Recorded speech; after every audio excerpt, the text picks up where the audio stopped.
Social shit, you know what I'm saying? Like, just some social shit for everyone, you know what I'm saying? Like, I made this be myself, so hit me.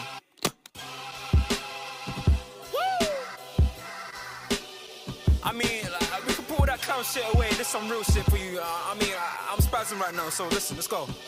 Yeah. It's in their bones, the thugs in harmony for the love of the money. Then fall victim for the cookie, then turn pussy, it's lonely. You said you hold it down when life get rough, we're here now, so show me. We move them losses to them wins. Heavy pounds, we make it ends meet. Converse with only few who make me feel like I be 10 feet.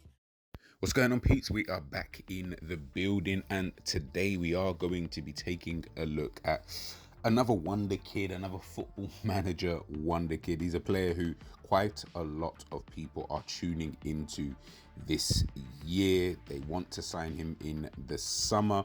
Fabrizio Romano has mentioned that a lot of the top clubs are after him, and that is 17-year-old Franco Mastantuono. Now, for those who have been following my channel, my player watches from the last couple of years, he is one of the players that we have spoken about before. Attacking midfielder, can also play on the right wing. As I mentioned before, he is only 17 years of age, currently playing for River Plate. He is a very, very talented individual, man. I can definitely see why. You know, in South America especially, you can kind of see the talent, man. We already know of all of the talented players who have obviously come through South America from all regions, from all areas of that continent. And you know what? When I look at someone like, Franco, I think to myself, you know what, like left-footed players, there's just something different about them. I don't know what it is. I don't know why it's like that, but there's just something about left-footed players that it just looks different. It looks more pleasing on the eye. I don't know if it's just because it's not the norm or things like that, but honestly, even without that, he is actually a very, very talented individual. To be honest, with Franco, he's actually been destined for quite some time. You know, back in August 2023, he signed his first professional contract, a 2-year deal, and it had a 30 million euro release clause within that. Just to let you know, we are in 2025 and he is 17. So that should kind of give you guys some kind of indication as to, how good and how highly rated, he was.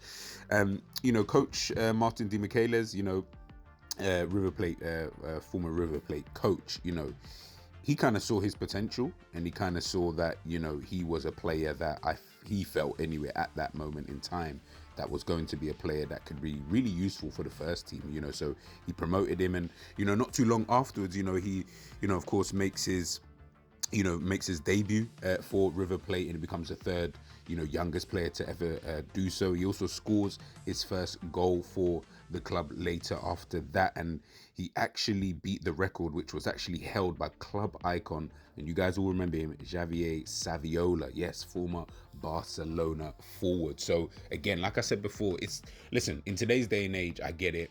Records are obviously there, they're meant to be broken, but when you're looking at a player like this, someone who's so young and seems to just take to the game very, very easily, you can see that this guy is obviously destined for big things.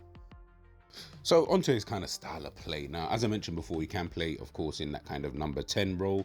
He can also actually play as like a false 9. He can play out wide on the right-hand side. And to be honest, he's your, would I say, quote unquote, typical kind of number 10. And I know that's kind of difficult because we don't have that many, in today's day and age. Florian Wirtz, is one of only really a few top quality number 10s. But when I look at someone like Franco, creative player, he's got brilliant technique on the ball. He's a short dribbler, someone who takes small steps, but Jesus Christ, you try getting the ball off of him, sometimes it's very, very difficult. That close ball control, it reminds me a little bit of when I think about players like, Iniesta, players who in your head, you think, I should be able to just barge this guy off. I should be able to just, out-muscle him. And I'm not saying that, Franco is actually strong, because I don't believe that he is. He is still, again, he's only 17 years of age. He is quite small. So he is not that strong, would I say, but he glides, you know, at times on the pitch. He's got brilliant football, you know, IQ. He's got great spatial awareness. You know, his kind of ability to be able to find the pass at times is brilliant. His ability to operate in those tight spaces, and I think that's something that, you know, some of the big clubs are currently looking at, is when you're thinking about players who can operate in these kind of areas, whether it be out wide right, whether it be, you know, in the pockets of spaces, are you comfortable there?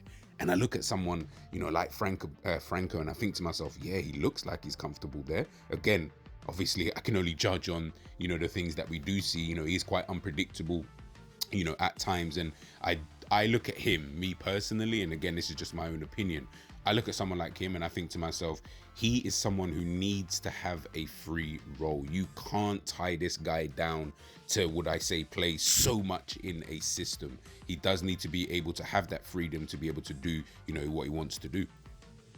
Obviously, he has played for the Argentinian under-17 team. He's also been called up for the under-20 team, which is obviously coached by Javier Mascherano. So, yeah, I think, you know what, he's on a really, really good rise, and it's so difficult because the reality is, as I mentioned before earlier on, is that quite a lot of clubs are looking at him, you know, and I'm talking the top European clubs out there. They are looking at someone like him. Can they bring him in? You know, can they get him in early and then potentially develop him, you know, to kind of suit their style of play? And it's going to be an interesting one to see how that kind of pans out for the kid, because, you know, as I say, he's only 17 years of age. So does he have the same, would I say, quote unquote, hype as like an Endrick or a Vinicius Jr.? No, I wouldn't say that. But is he just as talented? I believe so. I genuinely believe so. And I think if he goes to the right team, and again, I don't know what that looks like, but if he goes to the right team, I think, you know, he's got an absolutely bright future ahead of him. I do know, you know, clubs like, you know, Liverpool, I believe PSG, I wouldn't be surprised if Chelsea as well, you know, wouldn't be looking, you know, at a player like this with the amount of young players that they've been signing and are looking at, you know, in recent times. But again, it's just really about the development. You know, I can sit here, you know, we can all sit here and we take a look at some of these young players and, you know, we think to ourselves, oh, we would love to have the next wonder kid. You know, everybody does. I think every football club and every fan base would love, you know, to have, you know, one of the wonder kids, whoever that might be, you know, at their football club. But Lamine Yamal doesn't become Lamine Yamal without a manager to, you know, trust in his ability, and then, you know, for him as well to really put that work in and then progress. You know, Lionel Messi, Michael Owen, Kylian Mbappe, you know, Wayne Rooney, all of these kind of wonder kids, when we think about, you know, at the top level, they're only allowed to do what they end up doing purely because they've had that right development, they've had that right training. You know, the Jude Bellinghams of this kind of world, you know,